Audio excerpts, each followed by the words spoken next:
పెద్ద మూవీ ఎలా ఉంది? ఒక్క మాటలో చెప్పాలంటే నెక్స్ట్ లెవెల్లో ఉంది. మామూలుగా లేదు సినిమా. రామ్ చరణ్ గారి యాక్టింగ్ కోసం అయితే ఈ మూవీకి ఎన్నిసార్లు పోవచ్చు. ఎందుకంటే రామ్ చరణ్ గారు క్యారెక్టర్ పెద్ది అనే క్యారెక్టర్ లో అయితే ఇన్వాల్వ్ అయిపోయారు చాలా వరకు. ఈ సినిమాలో పెద్ది అనే క్యారెక్టర్ ఆయన యాక్టింగ్ 10 తరాలు చెప్పుకునేటట్టుంది. నెక్స్ట్ వన్ వచ్చేసి ఏఆర్ రెహమాన్ గారు. ఏఆర్ రెహమాన్ గారు మ్యూజిక్ ఫస్ట్ ఫ్రేమ్ నుంచి ఎండ్ టైటిల్ వరకు మామూలుగా కొట్టలేదు భయ్య, సూపర్ కొట్టాడు మ్యూజిక్ అయితే. నెక్స్ట్ వన్ వచ్చేసి ఈ మూవీలో స్టోరీ మెయిన్ గా ఇంట్రడక్షన్ సీన్ అయితే నాకు చాలా నచ్చింది రామ్ చరణ్ గారిది. నెక్స్ట్ వన్ వచ్చేసి ఇంటర్వెల్ కి ముందు ఒక హాఫ్ అన్ అవర్ సీన్స్ అయితే ఉంటాయి, మైండ్ మింగేస్తుంది అనమాట. అలాంటి సీన్స్ అయితే ఉంటాయి, చాలా బాగా రాసుకున్నారు ఆ సీన్ ని.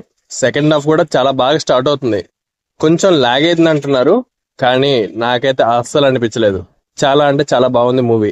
నెక్స్ట్ వన్ వచ్చేసి మెయిన్ పిల్లర్ ఆయనే Buchibabu, the one and only best director అని చెప్పుకోవచ్చు.